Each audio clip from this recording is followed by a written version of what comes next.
As new teachers, there is so much to cover. We've got sight reading, repertoire, music theory, technique, scales, history, performance, ear training maybe, rhythm skills. So how do we fit it all in? Well, we don't. That's it. End of video. We're finished here. You can go on your way. Just kidding. Like with most things in life, we can't actually do it all, but we can reframe things and rethink things so that we fit in what's most important to us. So step one of fitting in what's most important is deciding what's important, because it can't be everything. You know the way priority used to be about one thing, it used to mean the most important, and now we all have a dozen or more priorities? Well, we need to rethink that. We can't actually do everything with every student in every lesson. It just doesn't work like that. We need to think about what it is important to us to include in every lesson, and which things we're going to do every couple of weeks, and which things we're going to do once a semester or once a year. For example, in my studio, we do little bits of composing, but really we focus on composing in one big chunk once a year for like a 6 to 10-week period of students doing a little bit each week. So because I know that's coming up, I'm not so bothered if I don't fit composing into every lesson. Even though it is important to me, it's not something I believe in doing every single week. However, improvisation, I think, should be in almost every lesson. Ideally, every single lesson. It doesn't have to take a huge amount of time, but it's really valuable for so many things, and I believe it's possible to fit it into every lesson. So what is important to you? You have to decide. Write out all the things you're thinking about that you could be doing in your lessons, and then really decide which ones are most important. Because if we don't decide what's most important, we end up just doing defaults.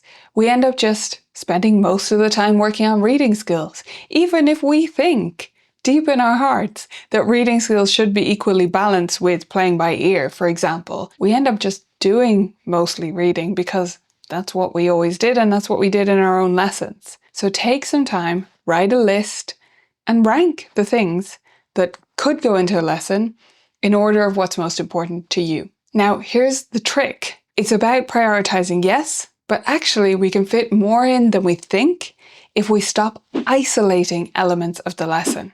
So for me, things really turned around and I felt like I could fit in pretty much whatever I wanted to and needed to into a lesson when I started seeing certain things as teaching tools rather than items to cram into a packed lesson. So for me, improvisation is a teaching tool. I don't have to fit in improv time with my students because we're using it to learn something. For example, if they're about to learn about a G major scale, maybe we're improvising in G major.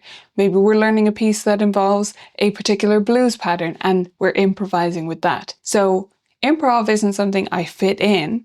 It's something we do as part of learning certain pieces or different things that are coming up anyway. Likewise with composing, I mentioned that I do this big composing project once a year and I fit in other little bits here and there. Well, the little bits I fit in are teaching tools.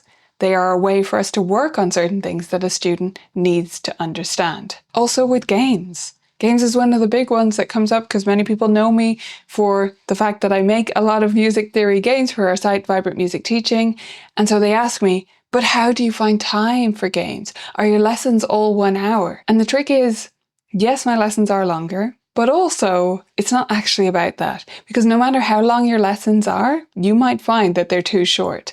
I know a teacher who teaches only 60-minute lessons, one-on-one 60 minutes. She says she doesn't have time for everything. She can't believe anyone could have shorter lessons than that.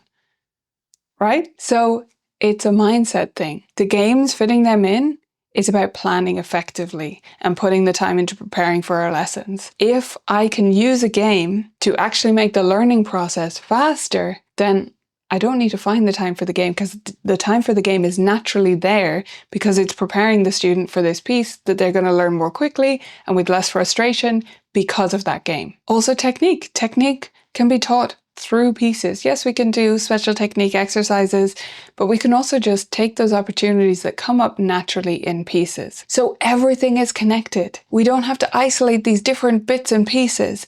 And when we stop isolating them, when we unify everything, when we use things as teaching tools, that's when we can fit in all these different modalities of learning that we're trying to, because it's a natural progression and flow throughout the lesson. Third thing you need to do is to stop looking at the internet as if it's one person. What? Okay, I know you know the internet is not one person. I know you know it's not a person at all. If you do think it's a person, you need to look at that. But I know you know it's not a real person. But we do look at it as if it is. So we scroll Instagram or Pinterest or whatever your favorite site or app is. We scroll it, and in our mind, it all aggregates together into one big glob of stuff. And if your particular app or website of choice is full of teaching things, because that's what the algorithm shows you because you love teaching so much, you put that together in your mind as one big mush of teaching ideas and strategies and tools. And you feel like everyone is doing all of these things, or at least one magical person is doing all of these things. You don't logically think that, but that's how it feels. Like, oh my gosh, all these teachers are doing these amazing things and I need to do them all, or I need to do so much more than what I'm doing. And you're not looking at what you're doing. If you did, you would see you're doing a lot of fun stuff that they would want to do too. But you're also not thinking about the internet correctly. Those are all individual moments in time from individual teachers. Even if you look at one account, like my account for example, you'll find tons of ideas on there. I'm not doing all of them every day and every week. Some of them I tried a while ago. Some of them I'm doing with one student. They're ideas that we're sharing to give you inspiration.